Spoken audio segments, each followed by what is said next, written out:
Bonjour ou bonsoir, c'est selon la localisation des très aimables internautes qui nous font toujours l'honneur et le plaisir de nous suivre. Moi, c'est votre serviteur Faustin Bossengé, un modeste chercheur qui a écrit notamment un livre intitulé La rumba congolaise de Paul Okamba Fali Ipupa, la mère de musique du monde. Ça, nous sommes à notre 5e vidéo. Aujourd'hui, nous allons parler des écoles de la rumba congolaise. Donc, dans les vidéos précédentes, pour ceux qui nous ont suivis, nous avons parlé de la maïtique de la rumba congolaise, comment est-ce qu'elle est partie des sonorités du bassin jusqu'en Occident pour revenir. Mais aujourd'hui, nous allons parler maintenant ce serait un système de systématisation, donc une systématique de la rumba congolaise. Au fait, la rumba congolaise a combien d'écoles? Il est généralement admis que la rumba congolaise comporte 2 écoles. L'école Fiesta de Grand Calais et l'école Odemba de Loke Jazz. Votre serviteur dit non. La rumba congolaise, d'après des études que nous avions menées, nous sommes arrivés à la conclusion qu'il y a eu plusieurs autres écoles après l'école Fiesta et de l'école Odem. Si nous partons du postulat que une école se réfère à une rythmique, créée et qui est suivie par d'autres orchestres, on ne peut pas se limiter on ne peut pas se borner à dire qu'il n'existe que 2 écoles. Non. Il y a l'école, bien sûr, l'école Fiesta de l'African Jazz, il y a l'école Odemba de Loke Jazz, mais il y a aussi l'école Soukous de Sinza Kotogo, de Brazzaville. Il y a l'école Ndombolo des jeunes gens de Wenge. Et puis il y a une école de traditionnalistes. Il y a une école traditionnaliste. Donc je vais parler aujourd'hui rapidement de toutes ces écoles. Commençons par, à tout seigneur, tout honneur, commençons par l'école African Jazz, les fils de l'African Jazz. En fait, je venais de dire, j'ai dit dans les vidéos précédentes que la musique de l'African Jazz à ses débuts était très imprégnée de la musique high life qui était une émanation du jazz, une tropicalisation du jazz au niveau de l'Afrique de l'Ouest. Et c'est pourquoi vous avez ces sonorités-là, particulières-là, qui se réfèrent un peu au jazz. Et il faudrait noter aussi le fait que l'African Jazz, c'était l'orchestre des évolués. C'était des évolués. Et la musique, c'est la musique de l'administration coloniale, du personnel colonial de l'administration du Congo belge. C'est normal que le rythme de l'Afrique Jazz aussi a tendance à être un peu une rythmique des évolués. En fait, la musique d'Afrique Jazz, c'est une musique des évolués. Vous voyez? Donc, qu'est-ce qui caractérise l'école Fiesta? C'est la musique soft. C'est une musique douce. C'est pas une musique beat. C'est une musique douce. C'est normal, c'est la musique des évolués.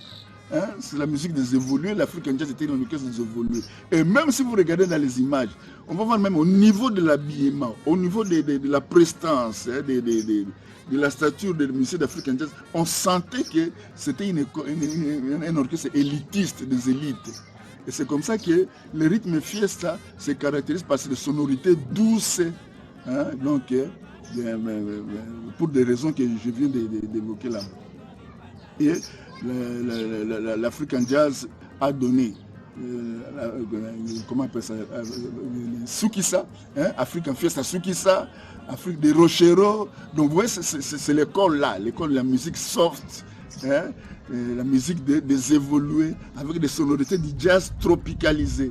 C'est ça, l'école Fiesta, qui sera plus tard répercutée dans une certaine mesure par Los Nikelos, par Zaïko, et puis ça se limite là-bas, contrairement à ce que les gens croient. On en parlera. La deuxième école, c'est l'école Odemba. En fait, l'école Odemba, à la différence de de l'Afrique en fait, qui était un groupe des élites. On le verrait même dans l'image, même au niveau de l'accoutrement. L'Ok Jazz, c'était l'orchestre de l'homme de la rue, l'orchestre du petit peuple. Vous voyez?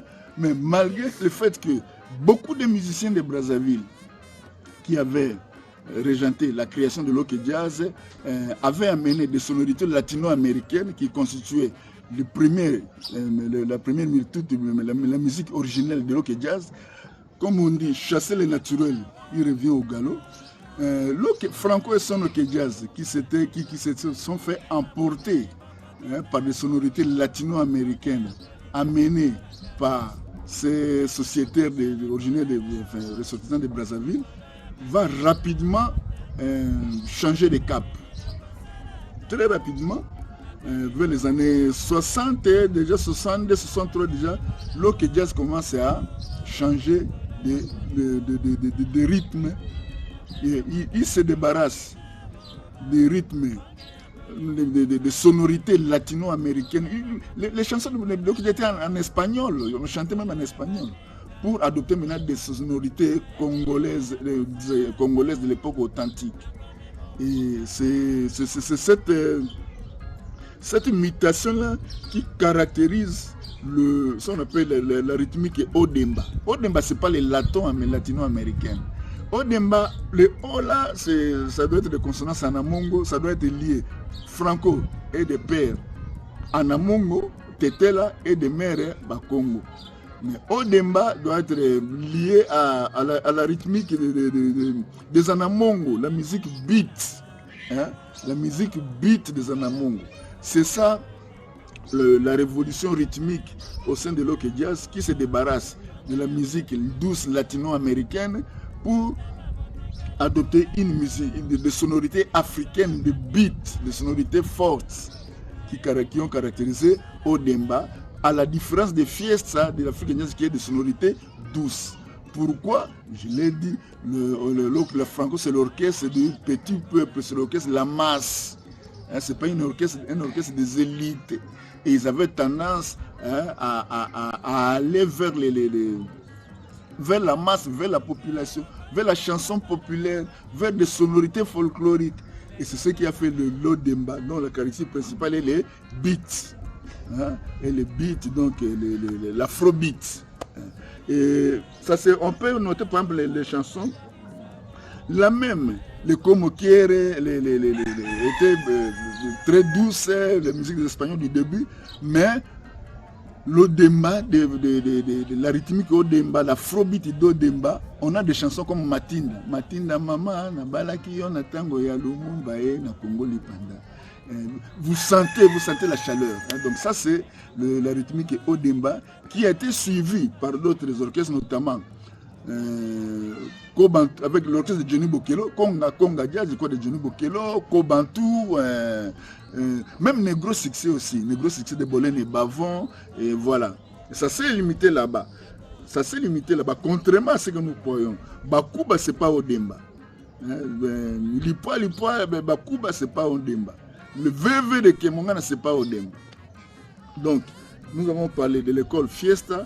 Nous venons de parler de l'école Odemba de Franco, qui a fait du chemin jusqu'à se limiter au niveau de Kobantu.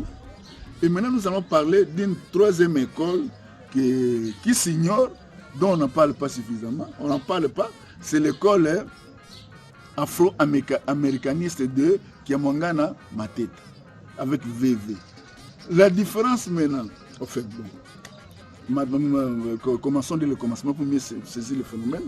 En fait, je l'avais dit dans une des émissions passées, il y avait un jeune saxoniste de 16 ans qui était dans la chorale kimbanguiste, dans la fanfare kimbanguiste, qui s'appelait Kiamongana Verkis, Kiamongana Mateta, qui était parti chercher du travail auprès de Franco l'Ok Jazz. L'Ok Jazz Franco a trouvé qu'il était trop petit. Il avait 15 ou 16 ans. Il a refusé de le prendre. Maintenant, lui, ce jeune homme-là est parti toquer à la porte de Gérard Kazembe avec son orchestre Jambo Jambo. Et il a été accepté là-bas comme saxophoniste. Donc, il s'est fait que Jambo Jambo ne jouait que de la soul music. c'était parmi les orchestres de Kinshasa, du Congo belge, de Kinshasa, mais qui ne jouaient pas la musique locale, qui ne jouaient pas la rumba, qui s'étaient spécialisés dans l'interprétation de musique occidentale. Notamment les jerks, les jazz, et les pop, et tout, ainsi de suite. C'est comme ça qu'en entrant en contact avec Gérard Kazembe, le jeune saxophoniste Kiamongana Verkis va beaucoup intérioriser la seule musique des Américains. C'est ce qui constitue la musique de Djambo, c'était ça, la musique américaine.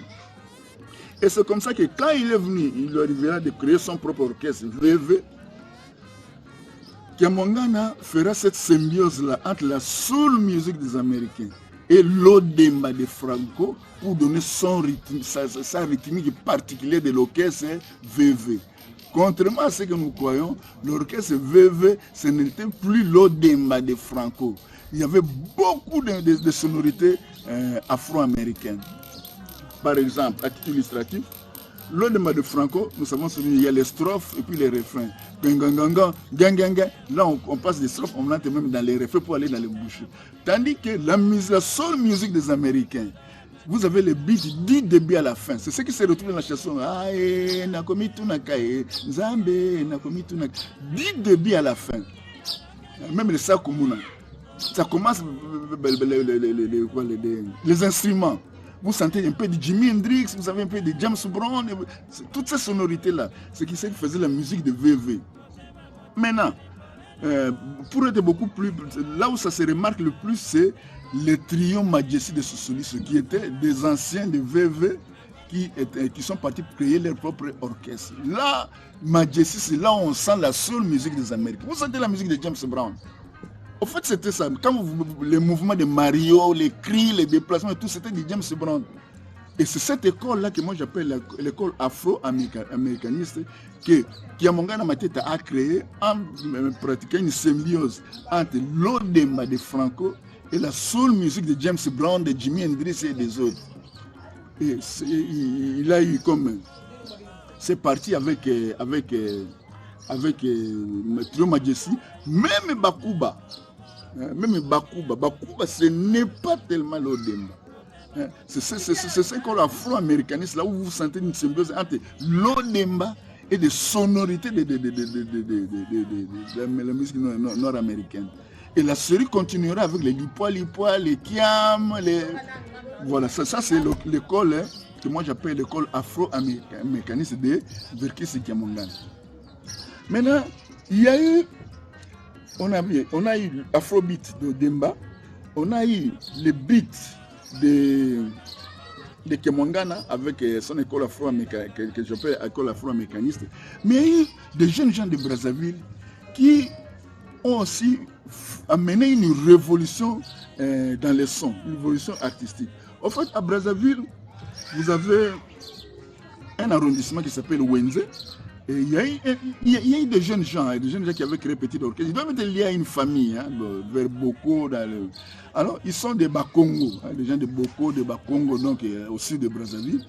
Et ils avaient la particularité de prendre le konono, la musique beat très forte de Bakongo, le folklore de Bakongo là, qui est très fort, qui est plus fort que Odemba, qui était plus fort que les beats afro-américains de Kiamongana Mateta, qui a donné les soukous. Mais la confusion est venue un peu comment il s'est fait que dans certaines de ces chansons, même la matine de la soukous, Franco avait dit soukous. Et les gens ont pensé que soukous c'est Odemba, c'est Franco. Non, il y a une différence entre l'Odemba de Franco et les soukous. L'odemba de Franco est plus soft que les soukous. Les soukous, c'est des buts purs et durs. C'est vraiment des sonorités fortes de Bakongo. Et beaucoup d'orchestres aussi, les orchestres Mabélé et tant d'autres ont suivi cette école-là. Donc nous avons parlé de l'orchestre Fiesta, de l'école Fiesta de Grand Calais, de l'orchestre de l'école Odemba de Franco, de l'école afro-américaniste de Kiamongana Mateta, et de l'orchestre de l'école soukous des jeunes gens de Sinza Koutoukou. Maintenant, nous allons parler de l'école Ndombolo. Le Ndombolo, c'est une école. C'est toute une école. Je ne sais pas pourquoi on peut placer le Ndombolo ni dans l'Afrique fiesta. Ça ne rime, le Ndombolo ne rime ni avec l'Afrique fiesta, ni avec l'autre Demba. Nous allons le démontrer ici. Au fait, le Ndombolo, c'est quoi? Pour comprendre le Ndombolo, il faut remonter un peu dans la maïtique. Il faut faire voir gérer dans la maïtique instrumentale de la rumba congolaise pour remarquer que Rochero avait un drummer, un batteur qui s'appelait Sesken Molenga. De ce que je sache, c'est celui qui a introduit la batterie. Hein, la batterie. Et si vous faites attention, la batterie de Sesken Molenga était saccadée, hein, donc rythmée. Donc c'était à paracoup. Hein. Et c'est jusque-là, cette batterie-là était en vogue, presque dans tous les orchestres. Mais il y a eu un jeune homme dans Zaïko, ça c'est la jeunesse de Ndombolo. Il faut remonter d'abord par Sesken Molenga au niveau de la batterie, qui introduit la batterie dans la rumba congolaise. Il y a un jeune homme de Zaïko qui s'appelle Belobi, Merijo Belobi, qui fait une révolution, hein, au niveau des sonorités de la batterie. Contrairement à la traditionnelle de Sesken Molenga et des autres, lui, en fait, je disais ici l'influence de la musique chrétienne dans la rumba, dans la maïtique de la rumba. En fait, lui, Belobi, comme beaucoup de jeunes gens de Zaïko, c'était des anciens choristes, notamment leur batteur qui s'appelait Deve Mwanda. C'était un batteur. Deve Mwanda, il jouait la batterie à la chorale catholique. Maintenant, si vous prenez la batterie de Xaveri, des catholiques, vous sentez, il y a une sonnerie de roulement. C'est pas pank, non. Il y a comme un roulement. Hein. C'est ça la différence. C'est ça le début de Ndombolo. Donc, au lieu que ce soit une batterie saccadée, ça devient une batterie en roulement qui est introduite par Belobi dans Zaïko, que vous avez comme le Mbeya, et Luzam et les autres. Vous sentez ça, cette batterie-là. Ça, c'est au niveau de la batterie. Maintenant, en voyageant toujours dans le temps, nous voyons que vers les années 91, Empire Bakuba engage un jeune bassiste qui s'appelle Godé Lofombo. Lofombo, son nom, c'est au Congo. Communément appelé Lofombo. Lofombo vient amener une révolution dans la guitare basse. Jusque-là, partant de l'African jazz et de l'Odemba, la guitare basse était un instrument à 3 temps. Boum, boum, boum, boum, boum, boum, boum, boum, boum. Lofombo maintenant fait de la guitare une espèce de solo. Hein, donc, il crée des sons avec. Est-ce que vous voyez? Il y a Belobi, Merijo, qui transforme les sonorités de Sesken Molenga qui deviennent des sonorités qui étaient saccadées, qui deviennent des sonorités en roulement. Il y a maintenant Lofombo, qui transforme la basse. La basse n'est plus, hein, aussi rythmée, il devient presque en roulement. Et c'est comme ça que les jeunes gens de Wenge Musica ont 2 génies. Il y a leur batteur Titina Al Capone et puis il y a leur bassiste Didier Masela. Qu'est-ce qu'eux ils font? Titina Al Capone prend la batterie de Merijo Belobi, Didier Masela prend la batterie de la basse de Lofombo, ils mettent ça ensemble. C'est ça la création de Ndombolo. Belobi avec Zaïko manquait la basse de Lofombo. Et Lofombo avec Bakuba manquait la batterie de Belobi. Maintenant, le mérite de Wenge Musica, c'est d'avoir intégré les deux. D'avoir intégré, d'avoir fait donc associé la batterie en roulement de Belobi grâce à Titina Al Capone et la basse danser.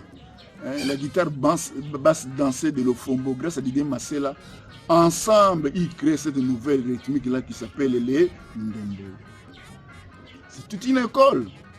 Puisqu'après tout ce qui venait après, tout ce qui est clan Wenge, ils font les Ndombo. Il ne faut pas les Ndembadelo qui soyons véridiques. Il ne faut pas l'Afrique, le fils d'Afrique jazz.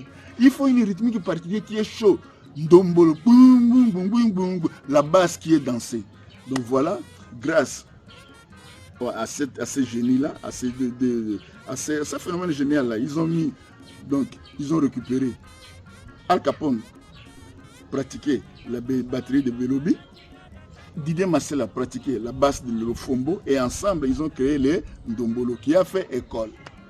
Sur ce point précis, je voudrais relever une nuance, une petite précision qui vaut la peine, je crois.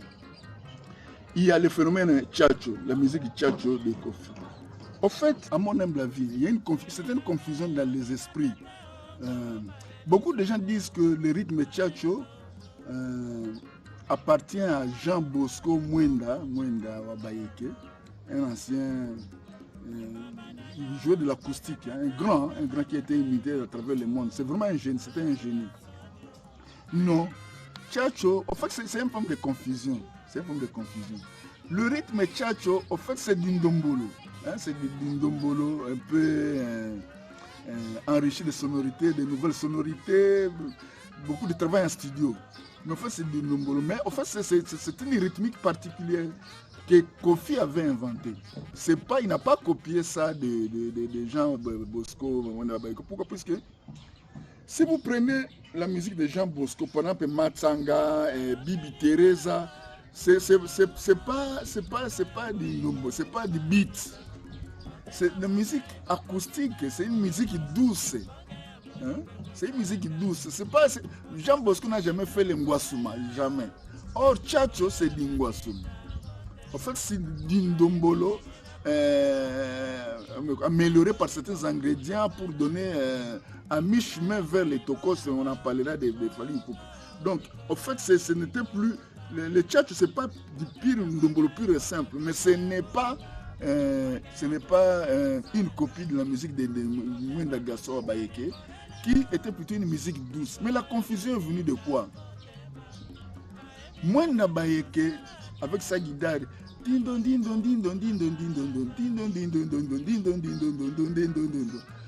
ce son-là a été copié même par des Américains.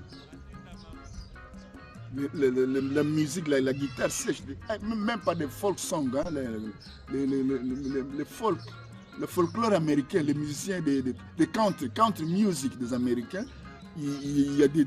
c'est connu, il y a qui ont interprété Jean Bosco Mwenda avec ces sonorités-là, sa guitare sèche. Et Kofi l'a interprété, copié. Si vous prenez l'album, par exemple, V12, beaucoup de sonorités que vous avez là, vous sentez ça. Papé Feli, chouchouna, chouchouna, nakomi kobanga, tindon dindon dindon dindon dindon tindon dindon dindon dindon, oh, c'est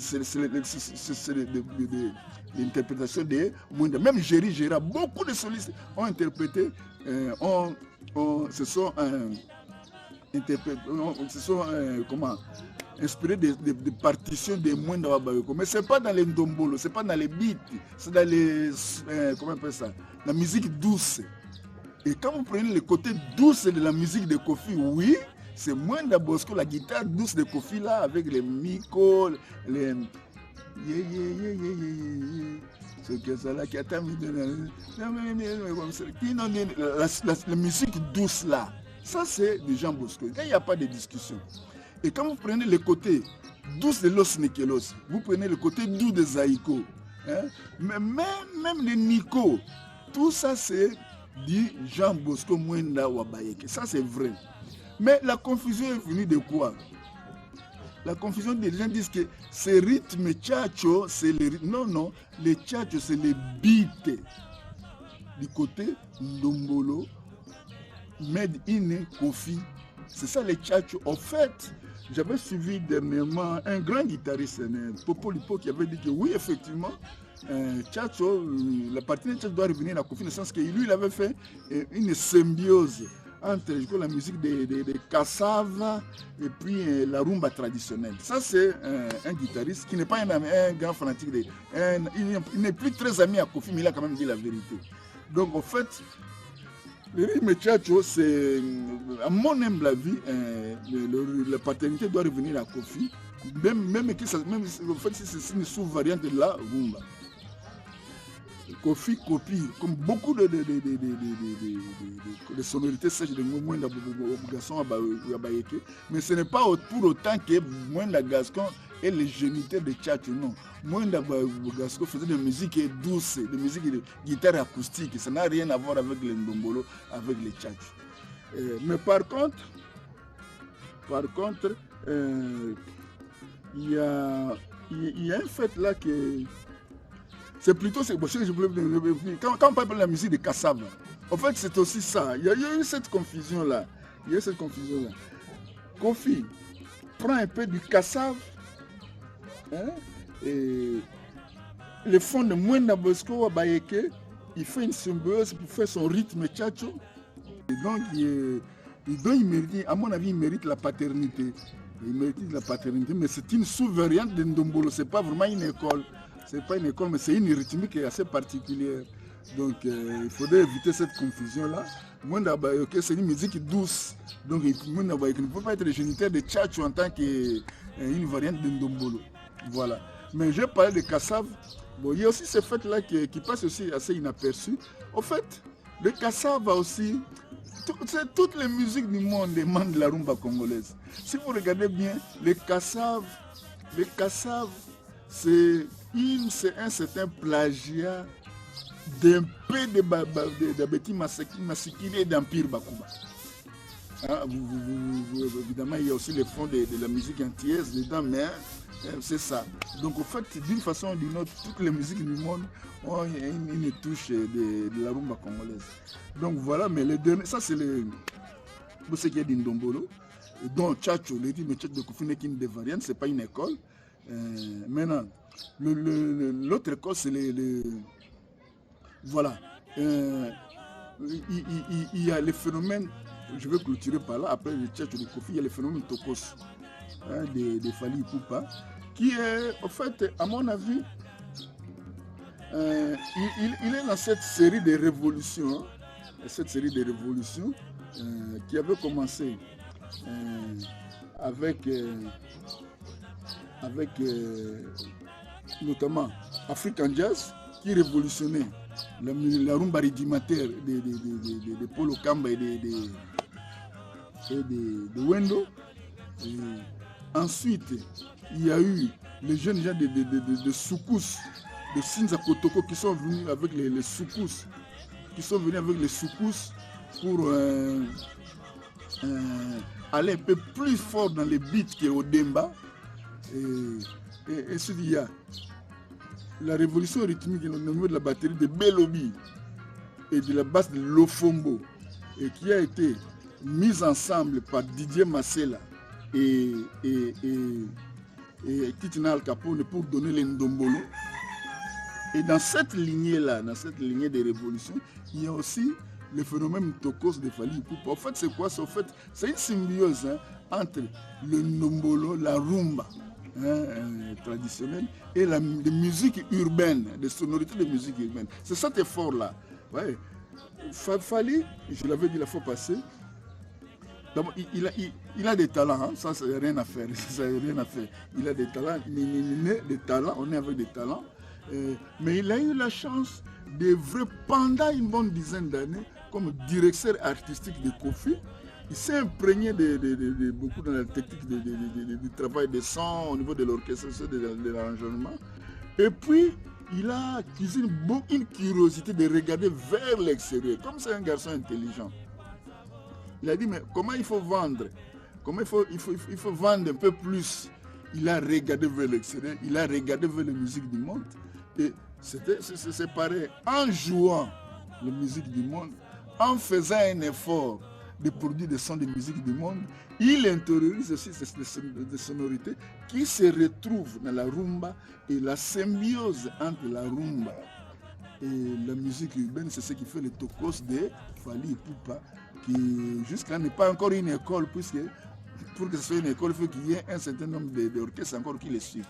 Voilà à peu près, bref, ce que nous voulons dire à propos des écoles. Il y a l'école Africa, pour nous résumer, la rumba congolaise, jusque-là, les écoles connues, ce serait pas assez rationnel de dire qu'il n'y a que l'école Fiesta et l'école de Demba. Non, à part l'école Fiesta, qui émanait d'une symbiose entre la rumba traditionnelle de Paul Okambe Fally et Wendo, avec le High Life, qui est une émanation de jazz américain.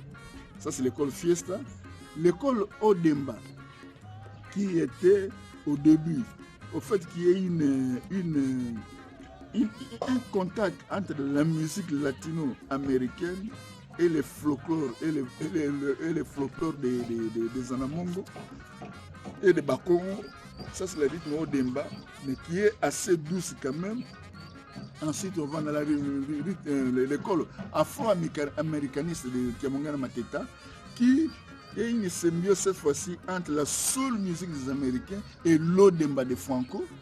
Et enfin, il y a l'école Sukusu des jeunes gens de Sinza Kotoko de Brazzaville qui étaient partis plus fort dans les folklore konono de Bakongo, de sonorités beaucoup plus aiguës, beaucoup plus fortes que celles de l'Odemba de Franco.